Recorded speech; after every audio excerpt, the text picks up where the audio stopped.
a very short talk on about the zikr, so we understand what we are doing and we may practice in a better way. Today, when we see people doing yoga and doing meditation and doing such things, they talk about breathing. They talk about breathing and they talk about the effect it has on our body. And the Prophet ﷺ, he has said that the breath which comes with zikr and comes without zikr is like the difference between them is like the difference between living and dead. So the zikr, the breath which comes with zikr is like the living, and the breath which comes without zikr is like the dead. And these people teaching the yoga and teaching all those kind of things, they are working very hard trying to attract these energies and trying to pull the positive into them without the zikr. Without the zikr. And when we are breathing during zikr, we are breathing with zikr. And the Prophet has said the difference between both is like living and the dead. So when we are breathing in that manner, when we are making zikr in that manner, it makes us much superior in those breathing, so-called, if you call it, exercise. And meditation. What is meditation? Meditation is the thoughtless awareness, becoming in a state of thoughtless awareness, becoming thoughtless of everything else and being aware of Allah subhanahu wa ta'ala, being in His presence, in the presence of the Prophet, in the presence of our shaykh, with our heart connected to the shaykh, and we make the zikr and we are thoughtless about everything else. Now who has the more superior meditation? Them or us? Yes, it is us who has more superior meditation, more superior breathing exercises. You see, when we make the zikr of high, what kind of exercise we are doing? We are not trying to do it for the sake of exercise, but if we talk about the energy or the power or the tajalli or the nur which we can attract while doing this in a proper way, is uncomparable with other people what they're doing today. And on top of this, like Maulana says, he says that those people, like the non-Muslims, he says, they have weapons. They have different kinds of weapons. They have different kinds of armies and so-called technology with them. They have weapons, we have iman. Who is more powerful? The iman. So with all this zikr and this kind of proper breathing and this kind of meditation and this kind of iman, where should we be standing? How our stations should be opening, and why those stations are not opening for some of us? Why we are not reaching to the next levels while we are making the zikr? So that's why I'm speaking before the zikr about how to do the zikr.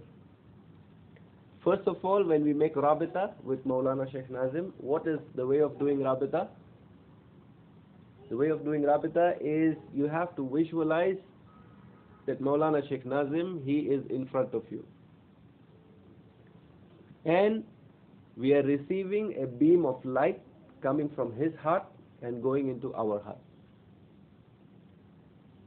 Maulana Shaykh Nazim, he is in front of us, and there is a nur which is coming from his heart and going into your heart.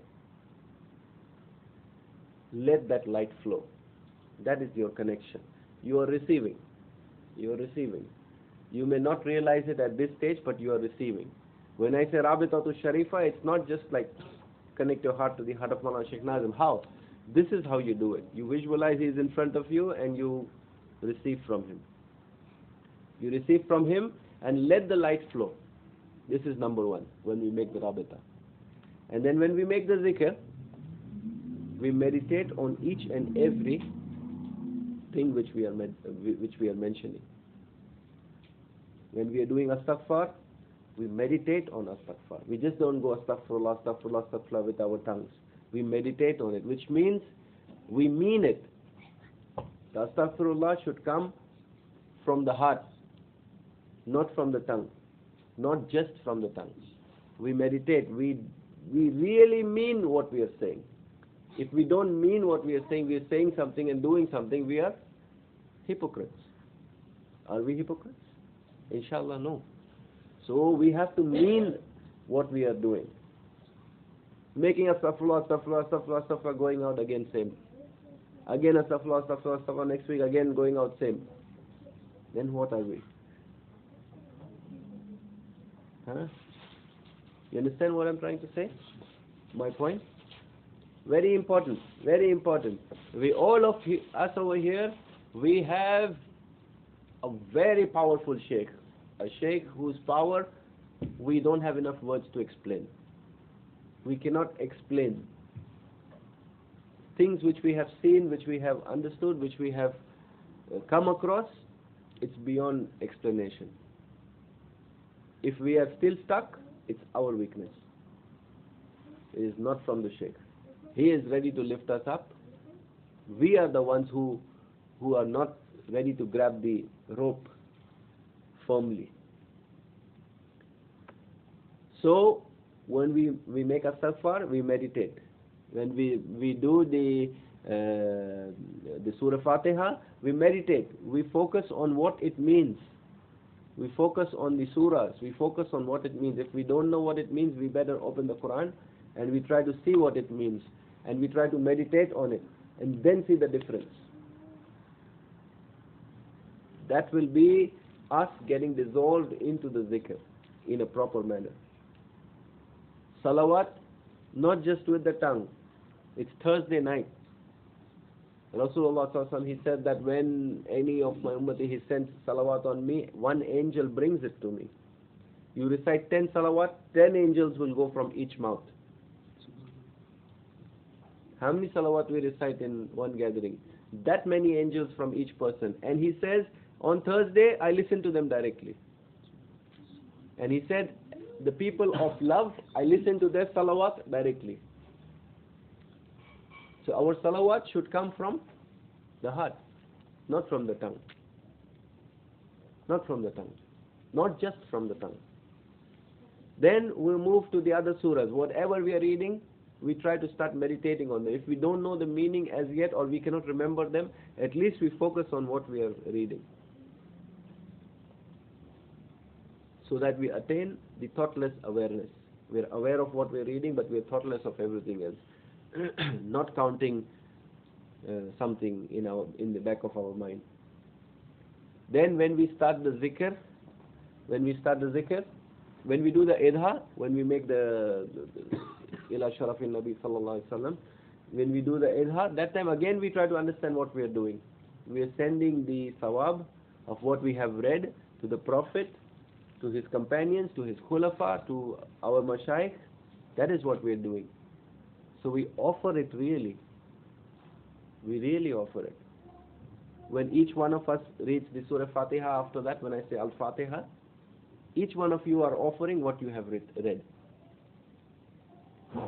Each one of you. We recite 2 times 10 salawats. One is with the Makki Tajalli, one is with the Madani Tajalli. Because Surah Fatiha revealed 2 times. Once in Makkah, once in Medina. So different tajalli it came with.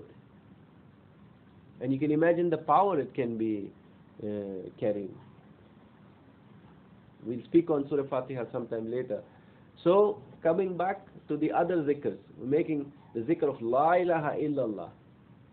La ilaha illallah. It's negative and positive. Negative, La. We are immediately saying La, no other God besides Allah subhanahu wa ta'ala. So when we say no, we start the no right from the bottom and we take it up. No. Empty ourselves completely. No. No one else inside. La. إذا